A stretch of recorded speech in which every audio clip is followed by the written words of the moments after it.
A single dad can't afford his daughter's dream dress for the biggest night of her young life until a stranger in the boutique quietly changes everything. Before we dive in, hit that subscribe button and drop a comment. Where in the world are you watching from? The bell above the door gave a cheerful chime as Michael and Lily stepped into the boutique, the warm air inside a welcome escape from the cold bite of late December. The space smelled faintly of lavender and polished wood, and soft classical music played in the background. Racks of dresses shimmered under golden lighting sequins, satin, lace all draped in careful rows, like a fairy tale closet come to life. Lily's eyes widened. "Wow," she breathed, tugging at Michael's calloused hand. "Dad, look at that one." She pointed to a long, ice-blue gown hanging in the front display. It sparkled with tiny silver stars stitched into the fabric, the kind of dress that turned little girls into winter princesses. Michael smiled softly as he looked at her cheeks, flushed pink from the cold, eyes full of excitement. 7 going on 17, he thought. He gave her hand a little squeeze. "Go ahead, take a look." Lily dashed over, fingers grazing the delicate fabric as if afraid it might melt at her touch. Michael followed more slowly, pulling a folded piece of paper from his jacket pocket. A list. Dance dress, shoes, tights. Next to each item, a number.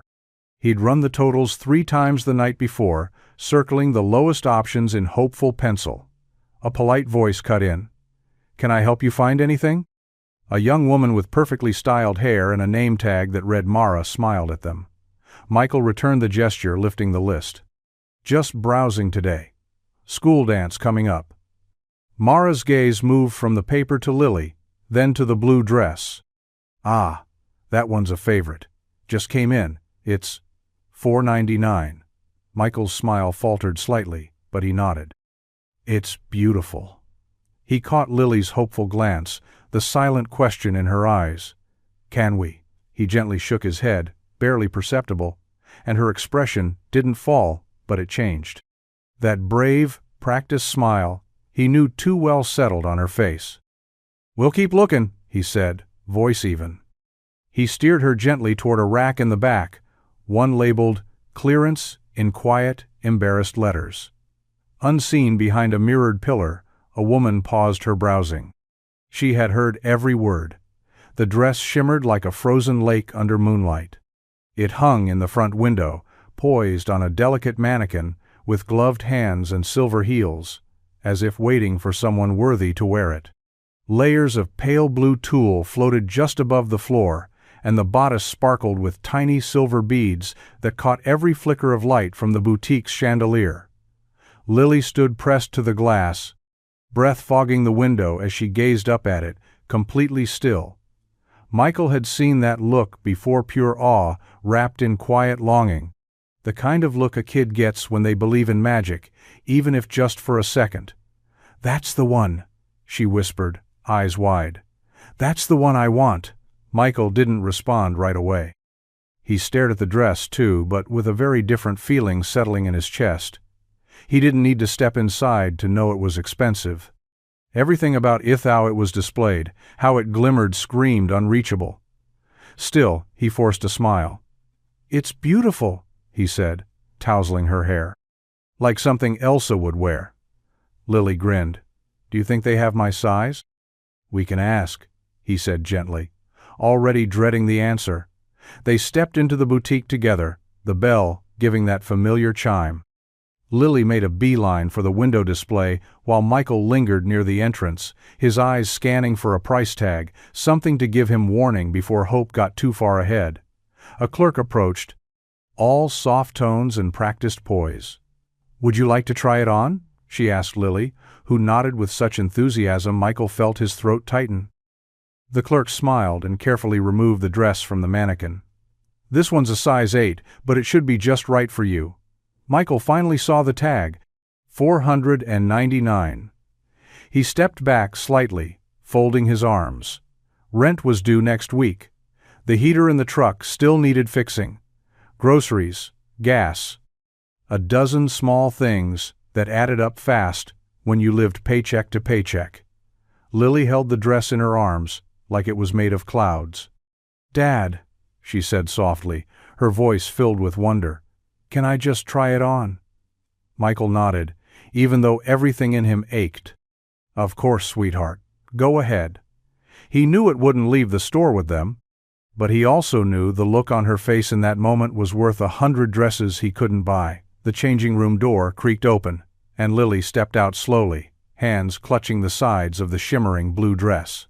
It swayed around her like a storybook spell come to life. Her eyes searched for Michael's, wide and waiting. "Well?" she asked, her voice soft but hopeful. Michael smiled, because how could he not? She looked radiant, not just because of the dress, but because of the way she stood in it, like the world had briefly forgotten to weigh her down. Like a little girl was allowed to just be a little girl. "You look beautiful, Lily. Absolutely beautiful." She lit up, cheeks glowing, spinning once in the mirror's reflection. But Michael's eyes drifted back to the price tag still hanging from the sleeve. $4.99. Nearly half a month's rent. He cleared his throat, voice measured. "You want to try a few more? I saw some other really pretty ones back by the dressing rooms." Lily paused mid-spin. "I don't think any of them are as nice as this one." "I know," he said gently. "But sometimes it's not about the fanciest dress. It's about how you feel in it, right? And I think you'd shine in anything." She studied him for a moment, eyes sharper than he wanted to admit. At 7, she already knew when he was deflecting. Still, she nodded slowly and gave him a tiny smile. "Okay, Dad." Michael helped her back into the fitting room, then stepped aside, running a hand over his face. He hated this the tightrope walk between reality and dreams. He never wanted Lily to feel like she couldn't want things, like she had to measure joy in dollars and cents. But the numbers didn't lie. When she came back out in a plainer dress, a pale pink one with a crooked seam near the waist, she smiled up at him with all the same excitement. "What do you think?" she asked. He swallowed, heart heavy and proud all at once. "I think you're still the most beautiful girl in the room." She nodded. "This one's good too. I like it." But, as they walked toward the register, Michael saw her glance back, just once the blue dress, hanging alone in the mirror's reflection. Evelyn Hart wasn't used to shopping in small-town boutiques. She preferred private showrooms, quiet stylists who brought dresses to her loft in the city. But that morning, a delayed meeting and a detour through town had led her hair curiosity more than necessity pulling her through the boutique's door. She wandered the softly lit aisles with measured steps, her heels clicking gently on the wood floors, one gloved hand trailing the edge of a silk shawl on a display rack. She was considering a navy-wrap dress when she heard the gentle, too careful voice of a man trying to soften disappointment. "You want to try a few more? I saw some other really pretty ones back by the dressing rooms."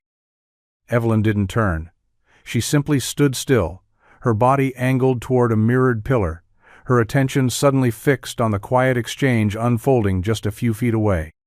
The man was dressed in worn work boots and a faded flannel, his hands rough and grease, stained in a way that suggested he worked with machines, not money. The little girl, his daughter, clearly held a stunning blue gown in her arms like it was glass. The way she looked at it reminded Evelyn of herself. At that age, before the privilege, before the name, before everything became measured in deals and deadlines. "This one's good too." "I like it," the girl said, as she stepped out again in a far simpler dress, the words bright but not quite reaching her eyes. Evelyn's gaze lingered on the man. His expression was careful, composed, grateful for his daughter's willingness to adapt, but not unaware of the cost behind her brave smile. She watched as they walked toward the register, his hand resting gently on the girl's shoulder. Something in Evelyn's chest tugged unexpected, unfamiliar. She didn't know them, didn't know their names or their story. But in that small, unguarded moment, she saw something real. A father trying to give his daughter everything, even when everything wasn't enough. And before she even realized what she was doing, Evelyn turned toward the counter not to pay for her own purchase, but to speak quietly to the boutique owner, her voice low and steady. "I'd like to make arrangements for the girl in the blue dress," she said, quietly. The boutique door chimed softly as Michael and Lily stepped out into the cold, their breath turning to clouds in the early afternoon air. Michael held the plain white garment bag over one shoulder, and Lily clutched his hand with fingers wrapped in pink knit gloves. She didn't say much, but he could tell by the way she kept glancing at the bag then back at the window that her heart had stayed behind, hanging on that silver hanger like something forgotten. Inside, Evelyn remained still, watching them through the frosted glass. The way the man pulled his coat tighter around the girl, shielding her from the wind without thinking twice, said everything. No hesitation, no complaint. Just quiet love, worn at the edges, but unwavering. She turned away before she could feel too much. The boutique owner, a woman named Christine with silver glasses and sharp instincts, met Evelyn at the register with a subtle nod. "Was there something you needed, Miss Hart?" Evelyn removed her gloves slowly, smoothing them against the marble counter. "That little girl," she said softly, "the one who tried on the blue dress, what size was it?" Christine didn't ask why. 8, she replied. "Perfect," Evelyn said, reaching into her handbag and pulling out a sleek leather wallet. "I'd like to purchase it." Along with the shoes she was looking at, silver ones, size 2, I think. Christine's brow lifted. "For the girl?" Evelyn nodded once. "Yes. I don't want them to know it was me. Wrap it nicely, please, and deliver it to this address." She pulled out a card and scribbled something on the back. "You've got a delivery service, I assume?" "Of course," Christine said, taking the card and glancing briefly at the neat handwriting. Evelyn hesitated, her voice softer now. "Make sure she gets it before the dance, not a day later." Christine smiled, not the practiced one she gave to paying customers, but something genuine. "It'll be there. Don't worry." Evelyn gave a small nod and turned to leave. No need for credit, no ribbon-tied note, no grand gesture. Just a dress for a girl who deserved to feel like Magus, even if just for one night. Kindness didn't need to be announced. Sometimes the quietest gifts were the ones that echoed the loudest. The next morning broke cold and gray, the kind of early winter sky that looked permanently overcast, like the sun had decided to sleep in. Michael stood outside the auto shop, breath fogging the air as he locked up his truck. The engine had coughed all the way there, the heater rattling like it might give out for good this time. He rubbed his hands together and turned toward the shop door, then paused.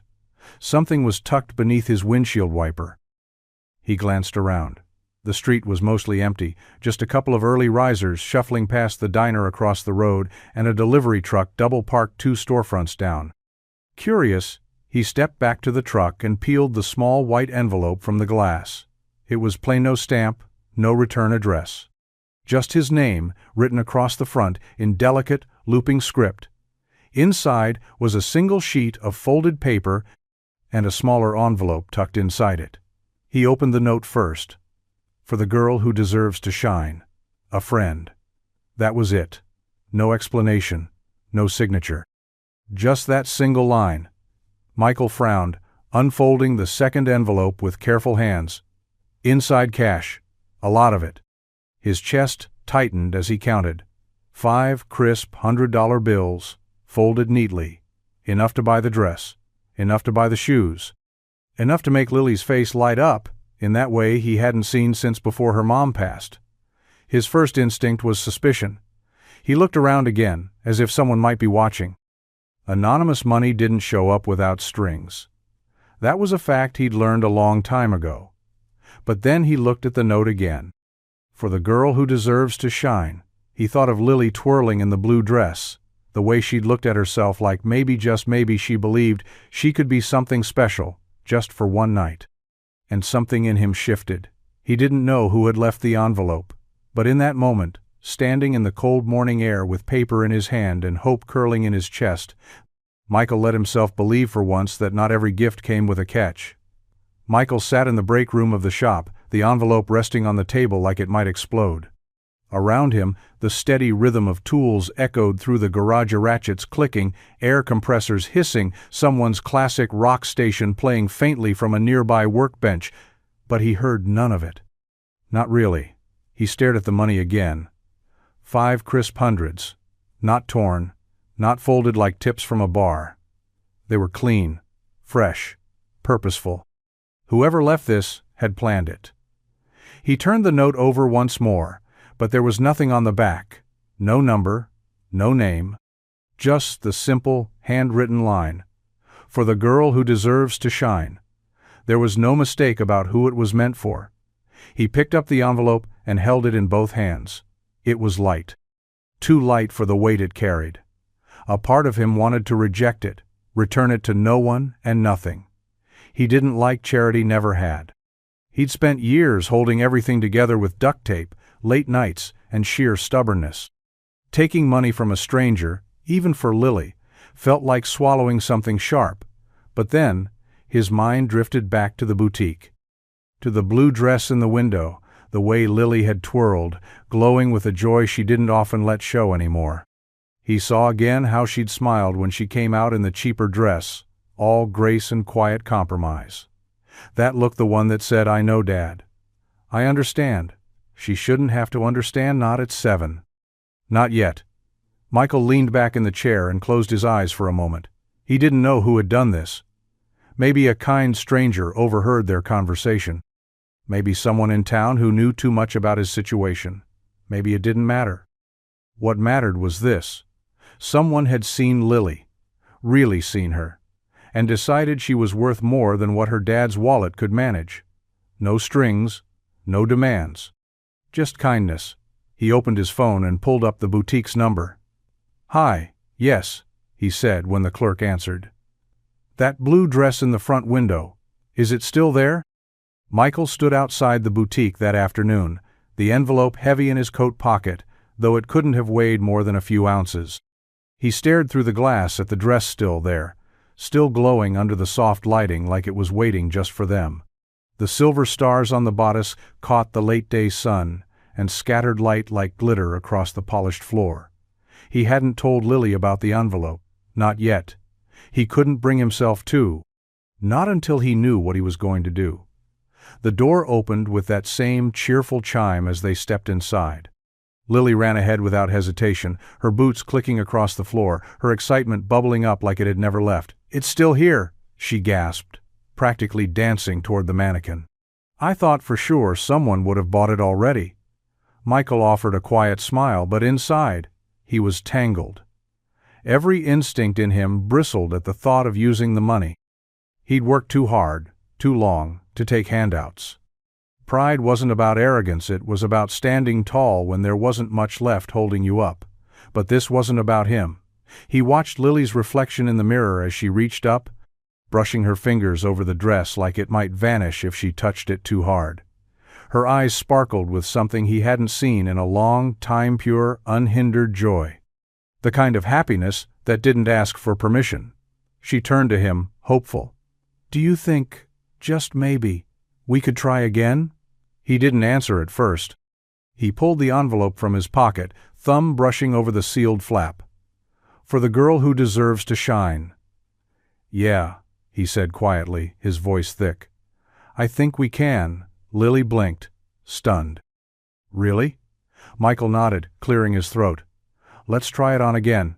Make sure it's still your favorite." She squealed, rushing over to hug him, arms tight around his waist. "You're the best, Dad." And just like that, the weight in his chest cracked open. Maybe pride wasn't in never needing help. Maybe it was in choosing love over ego. In letting his daughter have her moment even if someone else had made it possible. Lily stepped out of the fitting room slowly, her small hands holding the sides of the dress like she was afraid to breathe too hard. But once she looked at herself in the boutique mirror, really looked, she couldn't help it.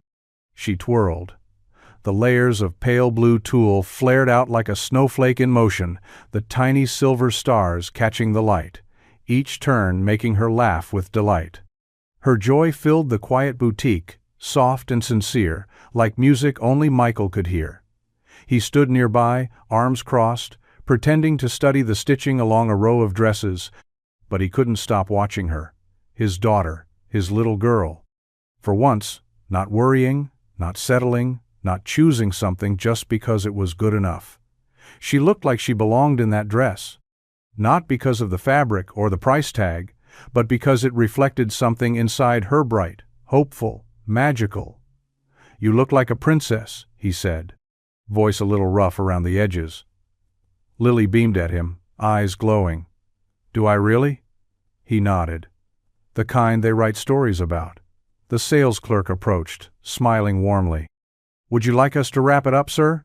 Michael hesitated, then reached into his coat and pulled out the envelope. He didn't look at it this time. He just handed her the bills and nodded. "Yes, please." The clerk counted the money with a knowing glance, but said nothing. She folded the dress carefully, wrapping it in crisp white tissue and laying it into a pale blue garment bag like it was made of glass. As she passed it across the counter, Michael took it with both hands. It felt heavier now, like it held more than just a dress. Like it held choices and sacrifices and a kind of love that couldn't be priced. Lily skipped ahead of him as they left, humming to herself, her feet barely touching the floor. Michael followed behind. The smile on his face real, but not without weight. The dress was hers, the joy was hers. But part of him still wondered who had given it to them. And why. The night of the winter dance arrived crisp and clear, the sky velvet dark and freckled with stars. Michael stood in their small living room, the coffee table pushed aside to make room for Lily to get ready. The scent of hairspray lingered in the air, mixing with the light sweetness of her strawberry shampoo. Her bedroom door was closed, and he waited with his phone in hand, shifting his weight from foot to foot like he had somewhere important to be, though nowhere on earth was more important than right here. "Ready?" he called out gently. "Almost," came her excited voice. Then, after a few seconds, "Okay, you can look now." The door creaked open and Lily stepped out. For a moment, Michael forgot how to speak. She moved slowly, her hands brushing the skirt of the pale blue dress as it floated around her knees.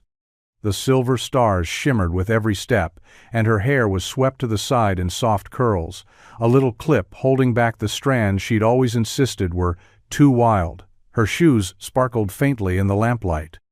But more than anything, it was her smile. Wide, radiant, shy but proud, she was breathtaking. Michael blinked hard, the familiar sting at the corners of his eyes threatening to spill over. "Dad?" she asked, pausing. "Do I look okay?"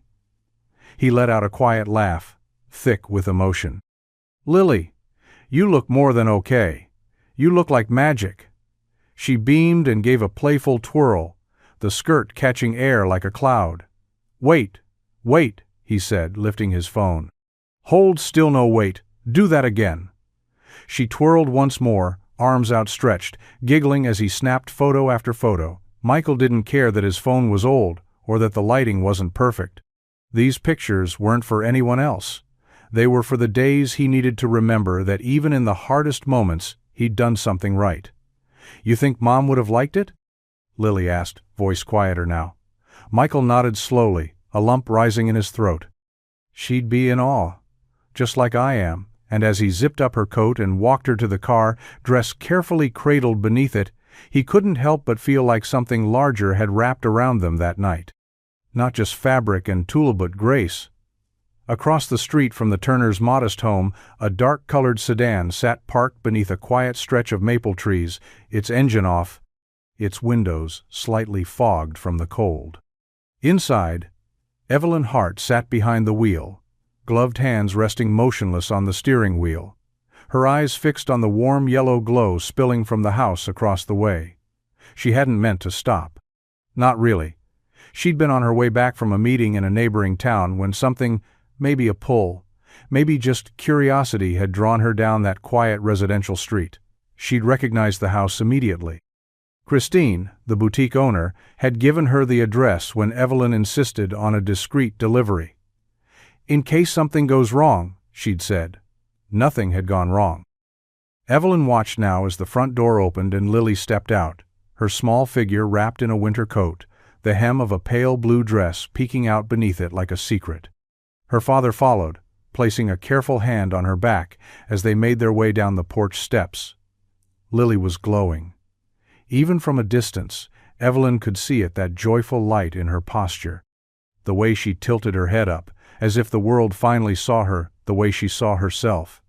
The dress fit perfectly. But more than that, it belonged to her, as though she had brought it to life by wearing it.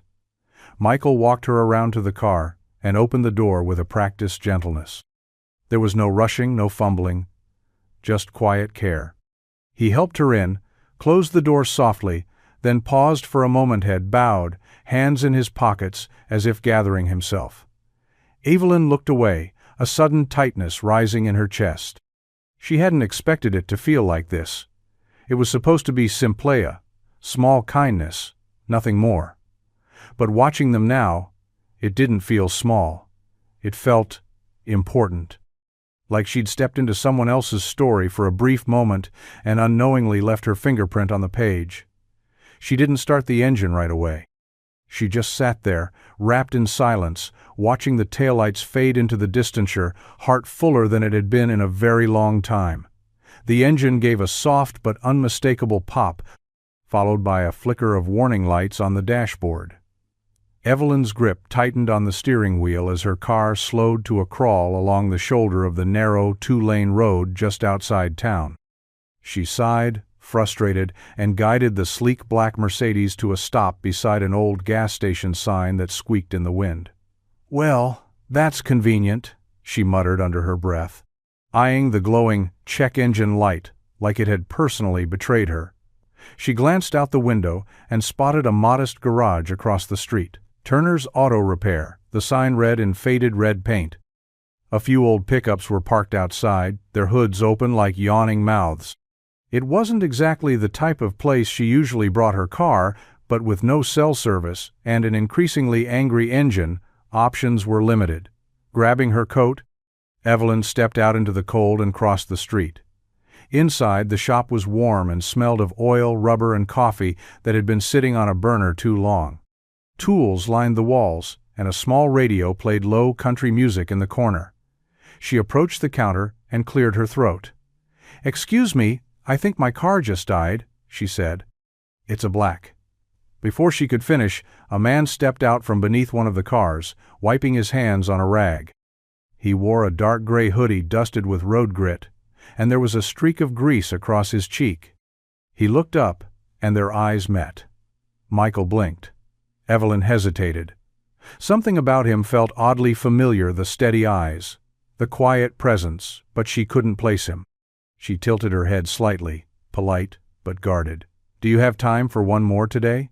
Michael studied her for a beat too long, then nodded.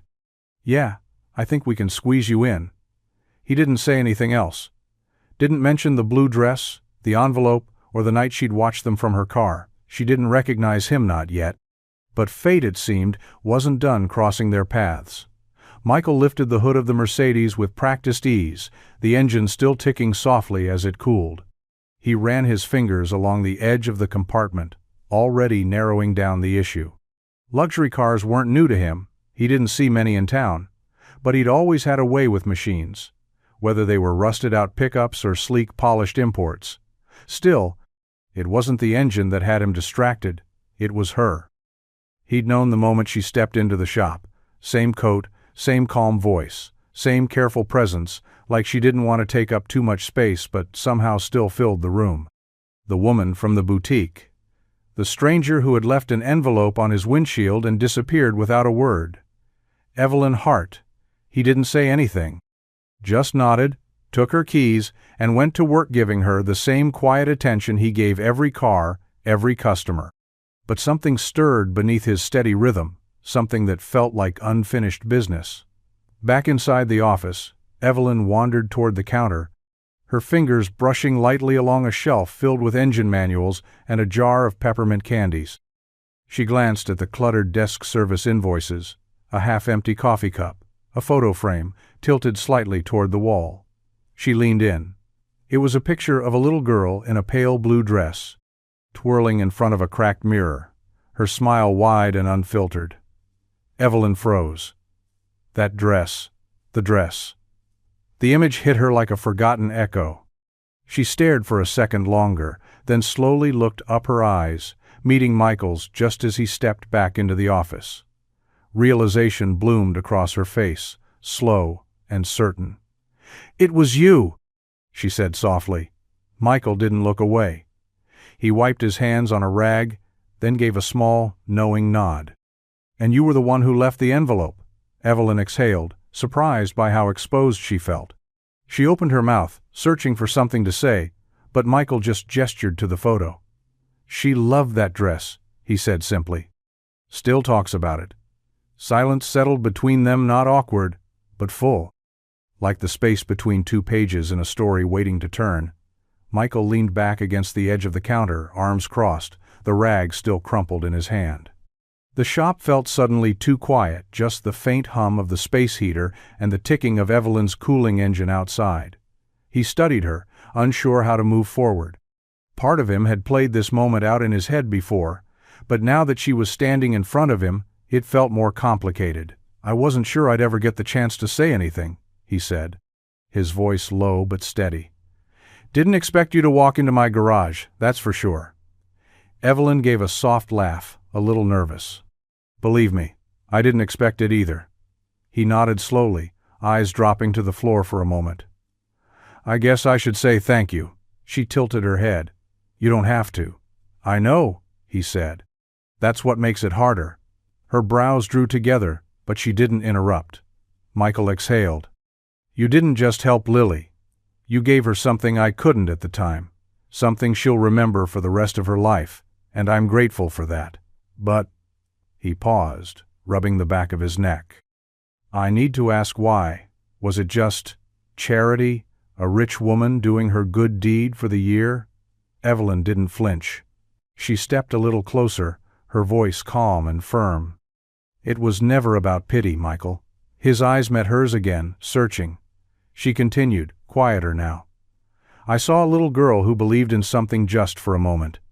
And I saw a father who would have given the world if he could. That wasn't something I could walk away from. Not because I felt sorry for you, but because I respected you." Michael looked at her for a long moment, the tension in his shoulders slowly easing. He hadn't realized how tightly he'd been holding that doubt, though deeply pride could tangle with gratitude. Evelyn gave a small smile, genuine and unguarded. "It wasn't about money. It was about kindness, that's all." And for the first time since the envelope appeared on his windshield, Michael believed her. The next morning, Michael was elbow-deep in an old Chevy truck when he heard the sound of heels clicking against the concrete floor, soft, unexpected rhythm in a place where boots and grease-stained sneakers were the norm. He looked up. Evelyn stood at the edge of the garage bay, holding 2 coffee cups in a cardboard tray. The same tailored coat, the same composed smile, but something in her posture was different, less guarded, more intentional. He wiped his hands on a nearby towel and stepped toward her, raising an eyebrow. "Back already? Car still acting up?" She shook her head, extending one of the cups toward him.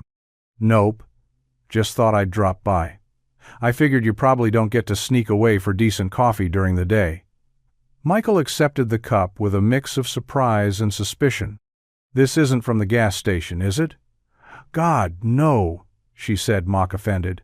"It's from the little cafe 2 blocks down. You look like someone who takes it black." He smirked. "You're not wrong." They stood there for a moment, the quiet hum of the shop filling the silence between them. Evelyn glanced around at the organized chaos of toolboxes, engine parts, and scribbled repair logs taped to the walls. "This place," she said softly, "it feels like you." Michael sipped his coffee. "That's supposed to be a compliment?" "It is," she replied with a small smile.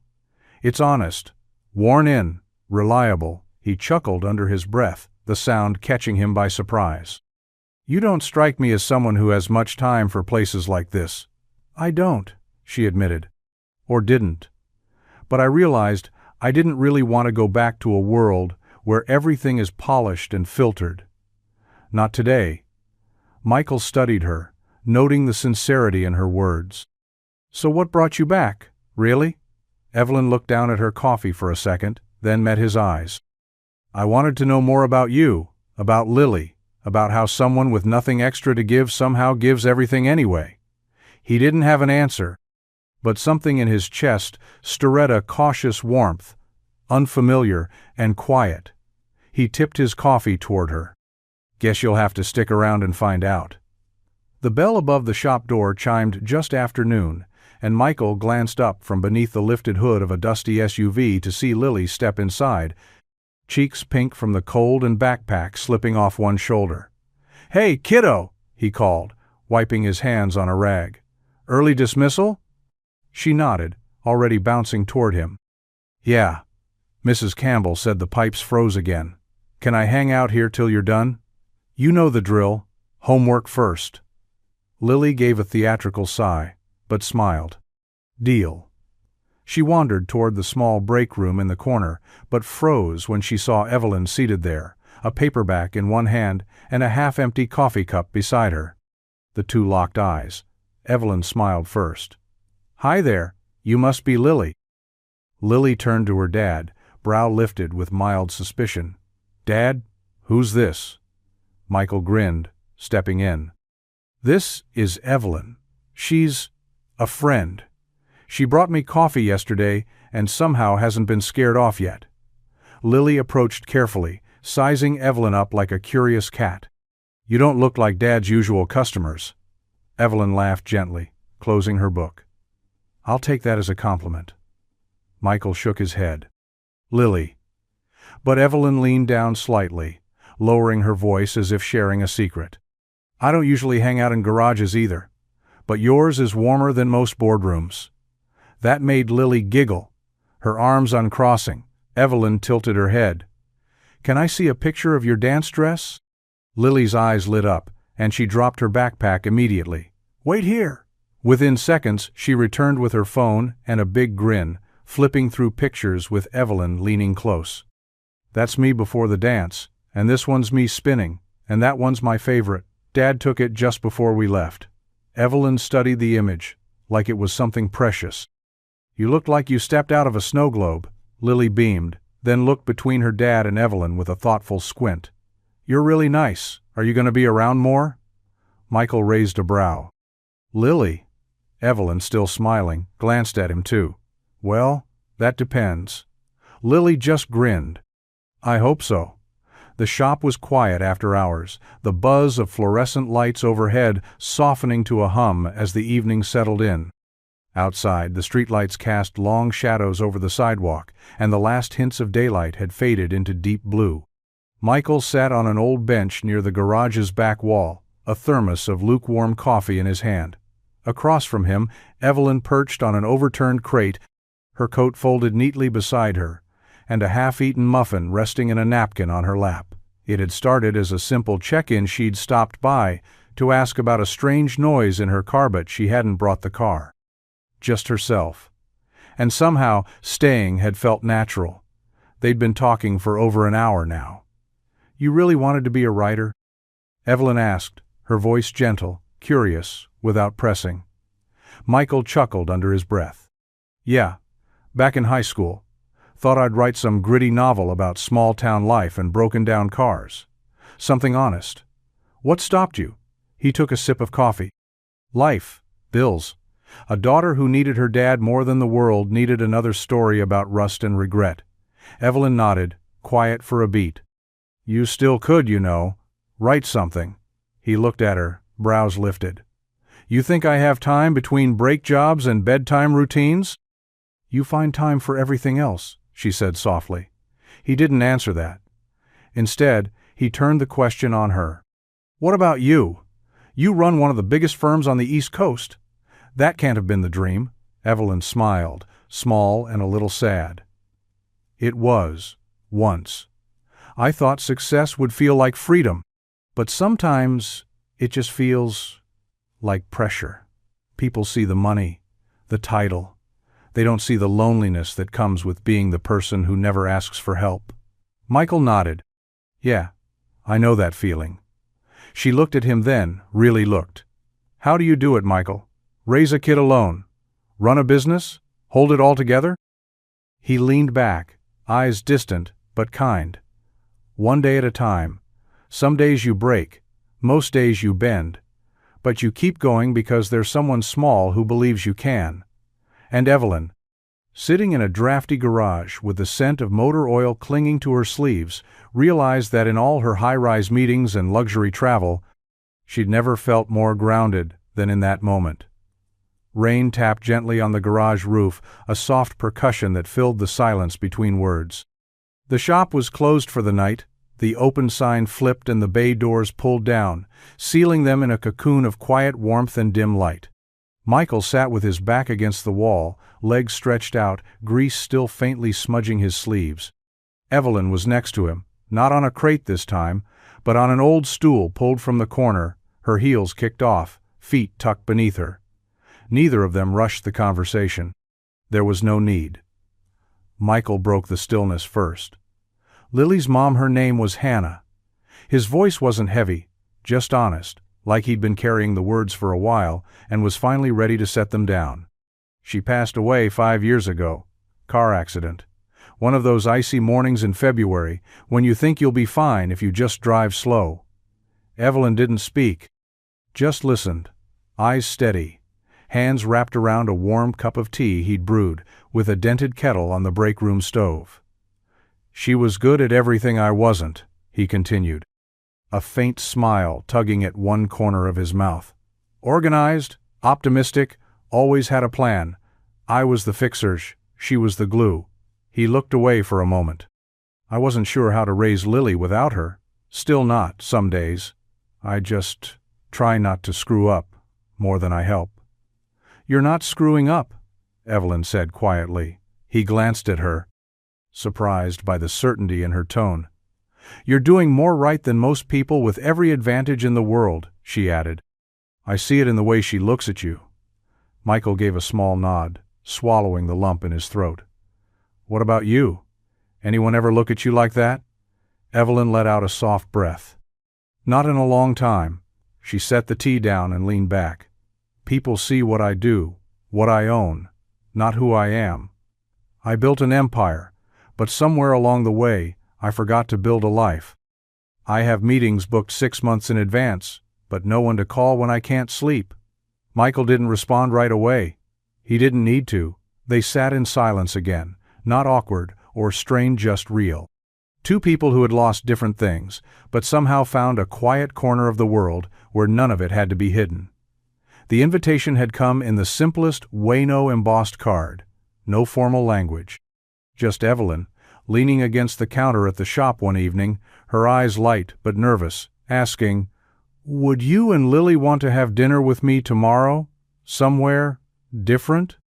Michael had hesitated, not because he didn't want to, but because different in Evelyn's world likely meant upscale, polished, and completely out of his depth. Still, when he glanced at Lily and saw her eyes widen with excitement, he couldn't say no.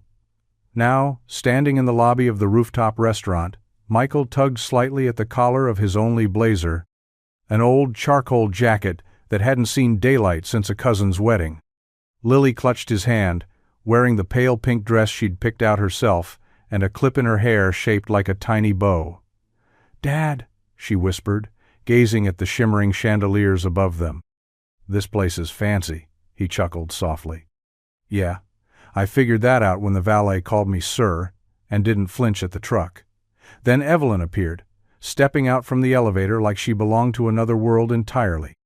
Her black dress was simple but elegant, her hair swept back, and yet she smiled with a warmth that made the distance between their lives feel a little smaller. "You look amazing," Michael said before he could stop himself. "So do you," she replied, her eyes flicking to Lily. "And you look like you stepped out of a fairy tale," Lily grinned. "I feel like it." The hostess led them to a window-side table where the city stretched out below like a sea of twinkling lights. Evelyn ordered with practiced ease, and when the waiter placed a cloth napkin in Lily's lap, the girl looked at her dad with wide, amused eyes. Throughout dinner, the conversation flowed with a strange ease. Evelyn asked Lily about school, about her favorite books, and whether she liked pancakes with chocolate chips or blueberries better. Lily never shy-talked like she'd known Evelyn for years. Michael watched them both, a quiet feeling blooming in his chest. This wasn't just dinner. It was something rare, something that, for once, felt like more than a glimpse of someone else's world. It felt like an invitation into it. The night after the dinner, Michael lay awake longer than usual, staring at the ceiling of his small bedroom, the rhythmic hum of the old heater doing little to quiet the thoughts circling in his mind. Dinner had been perfect. Too perfect. Lily hadn't stopped talking about the lights, the view, or the crème brûlée she couldn't pronounce, but declared her new favorite food. But something inside him twisted, even as he smiled at her joy. Over the next few days, he returned Evelyn's texts more slowly. He kept his answers shorter, his schedule busier. He didn't mean to disappear, not exactly. He just didn't know how to hold this thing, this growing connection, without cracking something in the process. At the shop, he poured himself into work, fixing 3 cars in one day, skipping lunch, sweeping the floor twice just to stay moving. When Evelyn stopped by unexpectedly with 2 coffees and that same easy smile, he didn't meet her eyes. "You okay?" she asked, noticing the shift instantly. "Yeah, just swamped," he replied, taking the coffee, but not the moment. She lingered a beat. "I was thinking, maybe dinner again this weekend. Casual this time. Pizza. Movies. Your place, mine whatever's easier?" Michael nodded, but something in his voice wavered. "I'll have to check. Got a lot going on." Evelyn didn't push, but he saw the flicker of disappointment in her eyes before she masked it with grace. That night, as he tucked Lily into bed, she asked innocently, "Are we going to see Evelyn again soon?" Michael paused, brushing her hair gently off her forehead. "Maybe." "She likes you," Lily said simply. Michael managed a smile, but it didn't reach his eyes. "Yeah, that's kind of the problem." He kissed her goodnight, turned off the light, and sat alone on the couch afterward. Staring at the cold coffee Evelyn had left behind, he wanted to believe kindness didn't have strings. That connection didn't come with a price tag. But he'd spent so long surviving on scraps of certainty, he wasn't sure how to accept something that felt too good to be real. And in the silence, doubt curled itself around him like a second skin. Evelyn stood at the tall windows of her penthouse apartment, the city glowing below in glittering lines of gold and red. She held a glass of wine she hadn't touched, its surface undisturbed, her reflection in the glass just as still. Behind her, the sleek open floor plan of her home stretched out minimalist, expensive, quiet, too quiet. Her phone sat on the marble countertop, screen dark. No messages. No missed calls. She hadn't heard from Michael in 3 days. It wasn't the silence itself that unsettled her, it was how much it mattered. How quickly she'd come to expect his voice, his quiet wit, the way he looked at her like she wasn't Evelyn Hart, the executive, but Evelyn, the person. The woman beneath the armor. She had dated before, of course. But the men in her world were sharp-suited and sharper-tongued, more interested in her company's portfolio than her thoughts on family, on loss, on loneliness. Michael was different, grounded, real. He didn't care about headlines or net worth, he cared about whether his daughter had clean socks and if her bedtime stories were funny enough. And that's what terrified her. Because even now, standing in a penthouse above the city she helped shape, Evelyn felt like a stranger to herself. Michael's world was small but full toolboxes, school drop-offs, laughter over burnt grilled cheese.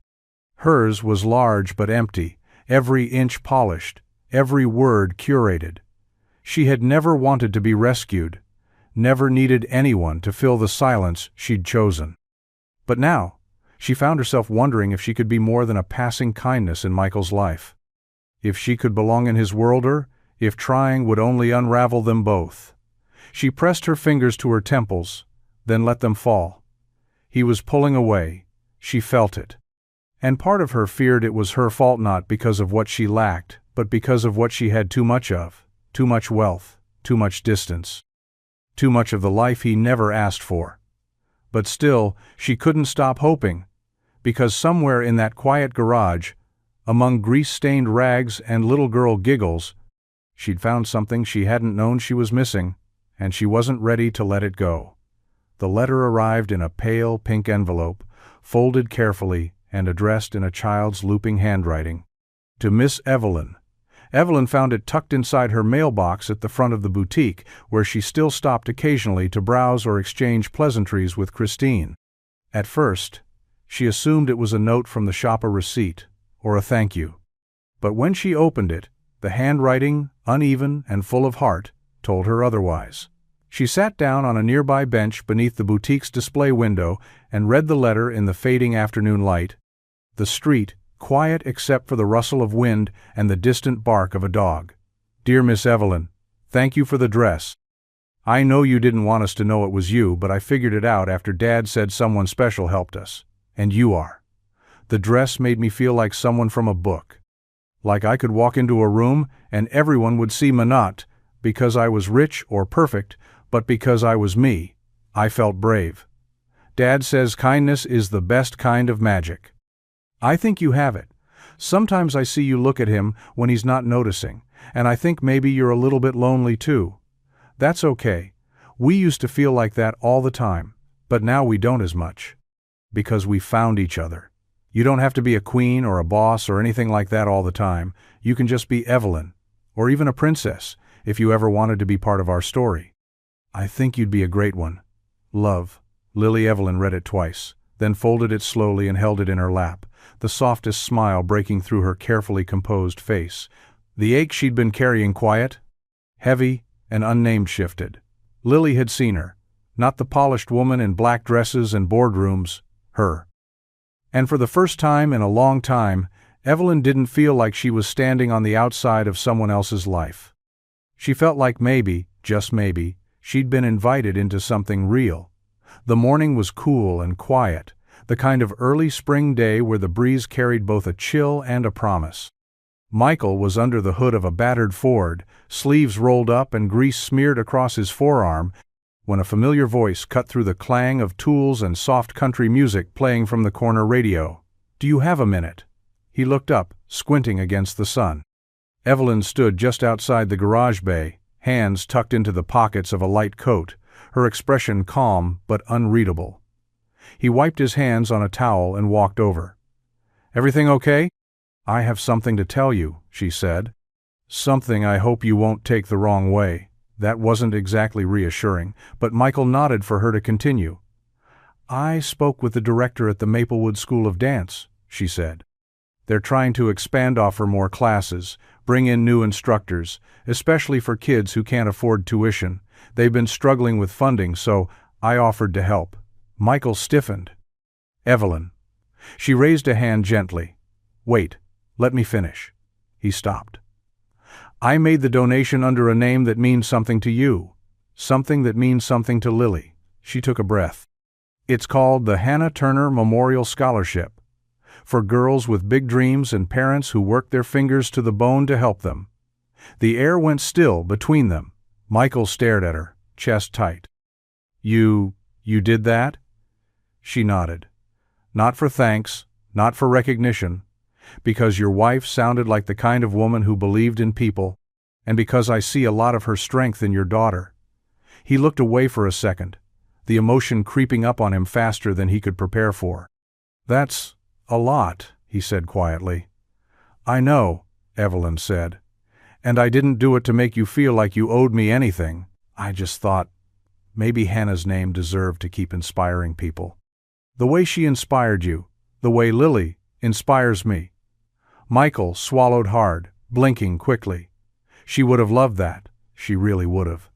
For once, he didn't feel the need to pull away. He just stood there, grateful, overwhelmed. And something else he hadn't felt in a long time. Seen. It didn't take long for the whispers to start. Maplewood was the kind of town where news didn't travel, it bloomed, rooted deep in morning coffees and casual chats across grocery aisles. One day, the community board at the local diner displayed a modest flyer about the new scholarship at the dance school. The next, Evelyn Hart's name, though not printed anywhere official, was on everyone's tongue. Did you hear she's funding the whole program? They say it's named after Michael's wife. That's something. Well, I just hope she's not buying her way into people's hearts. Michael heard it all, sometimes just in passing, sometimes directly. A friend from high school mentioned it during a break job. A teacher at Lily's school asked casually at pickup. Even old man Crenshaw, who never said anything more than morning, dropped a pointed, "Big city lady taking an interest in you now, huh?" At first, Michael tried to shrug it off. People talked. They always would. But by the end of the week, the weight of it started settling in. He felt it most in the pauses when conversation slowed as he entered the diner, when neighbors smiled a little too knowingly. It wasn't anger or malicite, was curiosity, and that somehow felt worse, like he was being examined, measured.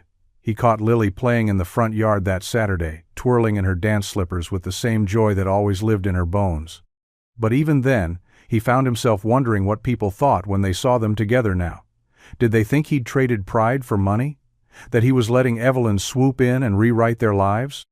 Later that evening, he stood on the porch, hands wrapped around a coffee mug gone cold, watching the street quiet down.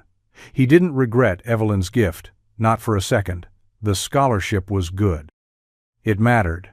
But still, the judgment spoken and unspoken pressed against his ribs. He was a mechanic, a single dad. He hadn't asked for attention or help. He'd simply fallen into something honest and rare. And now, it felt like the town was deciding if he deserved it. That was a weight even he wasn't sure how to carry. The next time someone brought up Evelyn, it was in the middle of a tire rotation. Danny from Two Bays, over a guy Michael had known since high school, tossed a wrench onto the tool bench and said it casually, like he was talking about the weather. "So, you and the city girl now? Must be nice. Fancy dinners, scholarships, people whispering your name like you hit the lottery?" Michael didn't look up right away. He finished tightening the lug nuts, methodical and calm, but something in his chest stirred a slow heat, not quite anger, not quite shame, just tired. He stood and wiped his hands on a rag. "You know what's nice?" he said finally. "Seeing your daughter walk into dance class with her chin high and a smile like she belongs there." Danny raised his brows. "Didn't mean anything by it. Just saying, folks talk." "I know they do," Michael said. "And maybe they'll keep talking. But Evelyn didn't do what she did for credit. She didn't do it to show off. She did it because she saw something worth believing in, even if nobody else did." He tossed the rag aside, the words sharper now. "She didn't make a speech. She didn't post about it online. She just gave quietly, without asking for anything in return. That's more than most people around here ever do." Danny held up his hands. "All right, man. Point taken." But the thing was, Michael hadn't been defending her for Danny.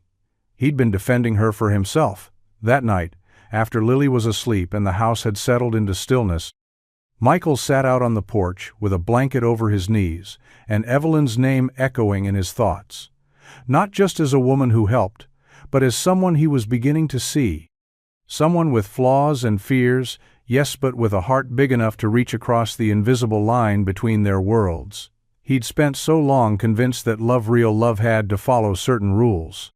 That people like Evelyn didn't end up with people like him. But maybe the rules were wrong. Or maybe they never mattered to begin with. Maybe the heart doesn't care how things look from the outside, only how they feel when someone chooses to stay. It was a quiet Thursday afternoon when Evelyn stepped into the shop, her heels clicking softly on the concrete floor, but this time with a nervousness she couldn't quite hide beneath her usual calm. Michael was beneath the hood of a red sedan, humming along to an old Johnny Cash song when he caught sight of her. He straightened, wiping his hands on a rag, eyebrows lifting in surprise. "Didn't think I'd see you today." "I wasn't planning on it," she admitted, clutching something in her hand, a small black envelope. "But I need to ask you something." Michael arched an eyebrow, towel still in hand. "This sounds serious." "It is, kind of." She walked closer and held out the envelope. He took it, turning it over in his rough hands. "What's this?" "It's an invitation to my company's annual gala," she said. "It's next weekend. Black tie. Rooftop in the city. It's a whole thing. Michael looked down at the envelope, then back up at her, cautious. You want me to go with you? I do. She said it plainly, but her eyes held a flicker of vulnerability. It's not just about having someone on my arm. It's about you. About wanting people in my world to see the person who makes me feel human again.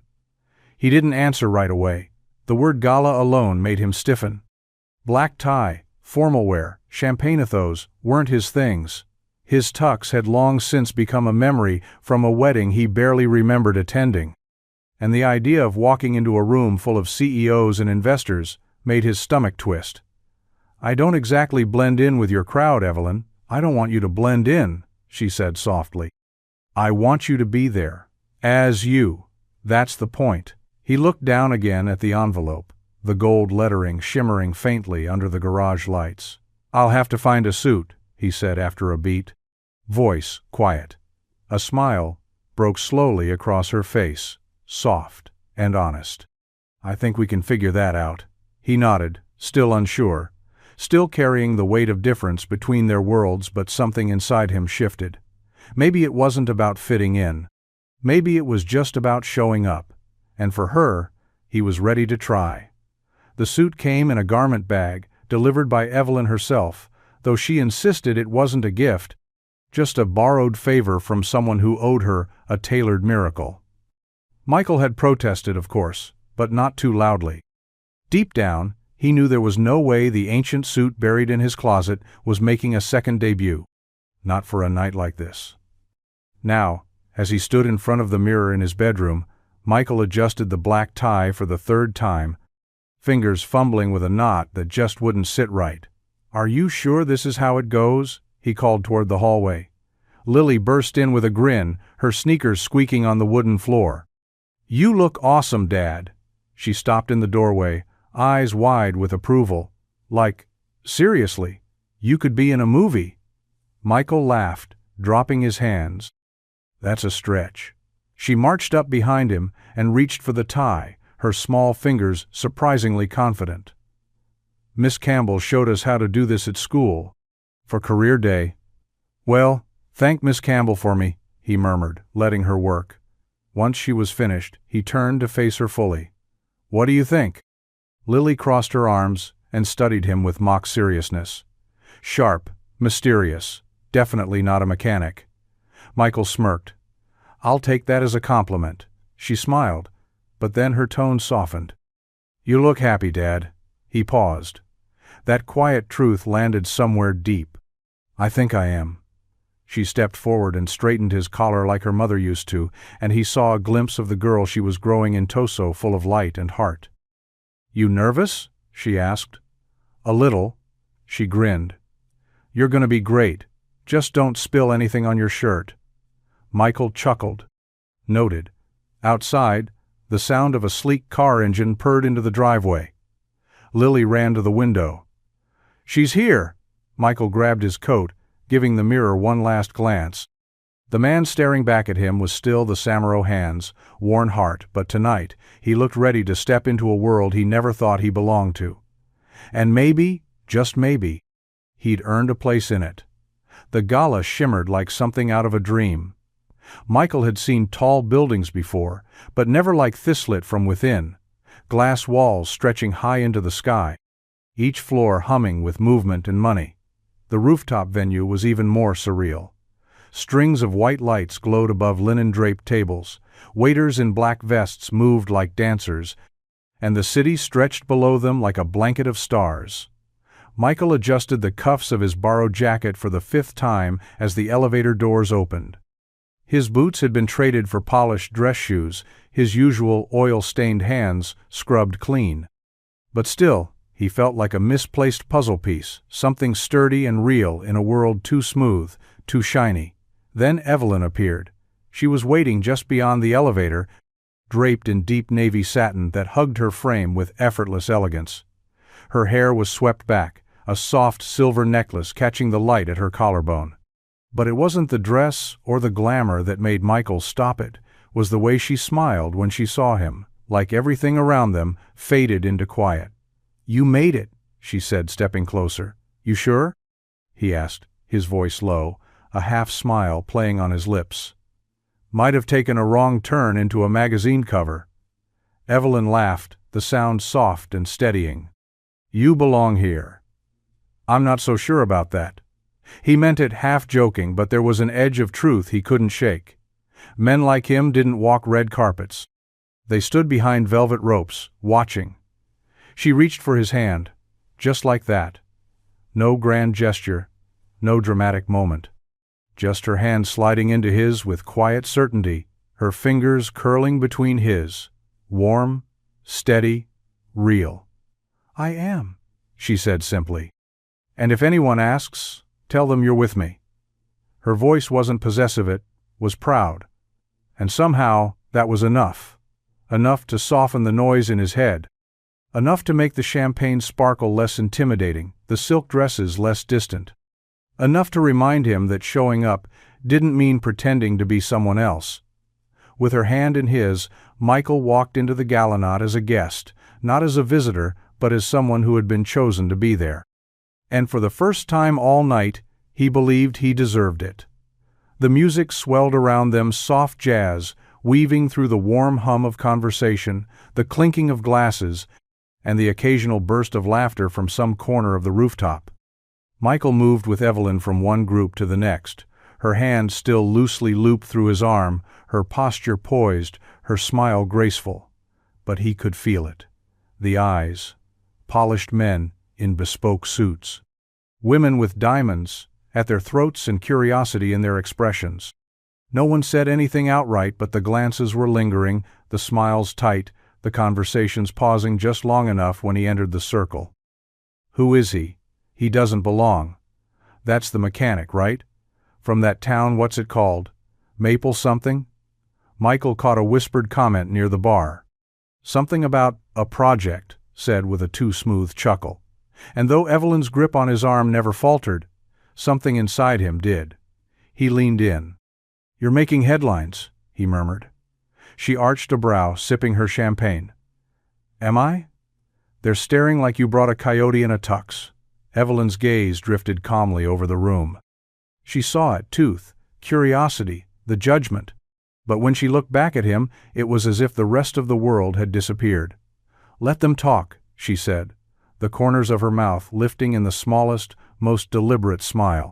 "They always do." He studied her for a moment. Not a flicker of shame or discomfort touched her.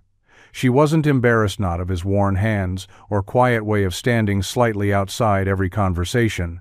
She looked at him like she had nothing to prove and everything to protect. That smile just for him settled something deep inside. "Besides," she added, squeezing his hand, "if they're going to talk, they may as well talk about something worth remembering." Michael didn't answer. He just nodded, the tightness in his chest easing as they moved back into the crowd, not as a scandal, not as a curiosity, but as something real. And in that moment, he knew the only story that mattered was the one they were writing together. The evening was beginning to wind down, the energy of the gala softening into something slower, gentler. Laughter grew quieter, conversations turned more intimate, and the crowd began to thin as people drifted toward the elevators or gathered in small clusters near the edge of the rooftop, glasses in hand, city lights stretching endlessly beyond them. Michael stood near one of the outdoor heaters, a glass of sparkling water untouched in his hand. He watched Evelyn from a few steps away as she spoke with an older couple in tailored coats, her laugh light, her poise as natural as breathing. And yet, when her eyes met his across the space, her smile changed, softer. Just for him. A moment later, she slipped away from the group and walked toward him, her heels barely making a sound on the tiled floor. "You okay?" she asked, reading the faraway look in his eyes. "Better than okay," he said quietly. "Just watching you move through this world, it's like watching someone float." She tilted her head. "And you still think you don't belong in it?" Michael smiled. "Starting to think maybe I've just been in the wrong room all this time." Evelyn extended a hand. "Then dance with me. Not in that room. Not under those lights. Just here." He hesitated, glancing at the mostly empty terrace beside them lined with fairy lights strung between beams, casting a warm, golden glow. The music had shifted to something slow and old-fashioned, something that belonged more to record players and candlelit porches than high-rise rooftops. Michael set down his glass and took her hand. No spotlight, no announcements. Just the two of them, moving quietly beneath the fairy lights, the soft breeze tugging at the hem of Evelyn's dress and brushing through Michael's neatly combed hair. They didn't speak. They didn't need to. The silence between them was full of everything that hadn't been said, gratitude, longing, something that felt a lot like falling. He rested his hand on her waist, she leaned into his shoulder, and for a few perfect minutes, the world narrowed to one small dance floor beneath the stars. No judgment, no past. Just this, just them. Spring arrived in Maplewood with the scent of fresh-cut grass and the sound of birds returning to rooftops. The town began to bloom again, slowly shaking off winter's grip. And with it, something else had begun to change quietly, steadily, like the turn of a page. Michael stood in front of the old, abandoned Sinclair Motors building on the edge of town, the faded red sign still hanging above the rusted bay doors. It had been closed for nearly a decade, the property too much work for anyone to take on, too expensive, too forgotten, until now. He stared at the new sign mounted just beneath the old one, Turner's Community Garage, same name as his shop. But this time, the word community had been added not as decoration, but as a mission. Inside, the space was being cleaned and prepped by a few of the town's high schoolers' kids Michael had fixed cars for, or whose parents he'd helped when money was tight. They swept floors, moved boxes, and laughed as they worked, unaware that what they were helping build was about to change lives. He still wasn't sure how Evelyn had pulled it off. The funding had come through a foundation she knew people at, the property purchased under a shell company he'd never heard of. But when the paperwork was finally pushed across his desk, the name listed as owner and operator was his. Only his. No press release, no grand unveiling. Just a quiet gesture of belief. Michael had confronted her about it, of course. "This is too much," he'd said. "You didn't have to do this." Evelyn had only smiled, brushing his hand with hers. "I didn't have to, no. But I wanted to. You're not just fixing engines, Michael. You're holding this town together, one family at a time. You should have a space that reflects that." Now, standing in the sun outside the building that would soon house his new start, Michael felt something rare, peace. He wasn't just surviving anymore. He was building, with his own hands, on his own terms. And somewhere behind the scenes, Evelyn was still holding space for him to grow, quietly, steadily, without taking the credit. It was the beginning of something real, and this time, he didn't have to do it alone. The boutique looked just the same, but everything felt different. Sunlight streamed through the wide front windows, casting golden beams across racks of pastel dresses and glimmering shoes. Soft music played overhead, something classical and a little whimsical, and the familiar scent of lavender and polished wood still hung in the air. But the girl twirling in front of the mirror wasn't the same Lily who once stood there, clutching a dream in the form of a blue dress she thought she'd never wear. She was taller now, more confident. Her hair was longer, pulled back with a silver ribbon, and her feet moved with grace that came from a year of classes and endless hours of practice. Her spring recital was just 2 weeks away, and this time she'd been invited to perform a solo. And this time she wasn't alone. Evelyn sat on the fitting room bench nearby, a soft smile on her lips, watching Lily with eyes full of quiet pride. She held Lily's coat in her lap and offered thoughtful suggestions when needed. But mostly, she just let the girl be. Michael stood a few steps behind them, leaning against the wall near the entrance, arms crossed over a flannel shirt, his smile small but full. He was content to let this be their moment. "I like this one," Lily said, giving the skirt a spin. It fluttered in soft lilac waves around her knees. "It feels like I'm floating." Evelyn nodded. "It's perfect." "You think so?" "I do," Evelyn said. And more importantly, you do. Lily turned back to the mirror, cheeks flushed with excitement. This one, she declared, definitely this one. As the boutique clerk went to wrap the dress, Lily walked over and nestled between Evelyn and Michael, slipping one hand into each of theirs. No hesitation, no distance, just family. I still remember the blue one, Lily said, her voice soft. That night changed everything. Michael exchanged a glance with Evelyn, something warm and unspoken passing between them. It was never just about the dress, Evelyn whispered, brushing a curl from Lily's face. Lily nodded. I know. And as they stepped back out into the spring sunlight, three hearts, one story, it was clear that what had once begun as a quiet act of kindness had become something far more lasting. Love, family, and the courage to believe in both.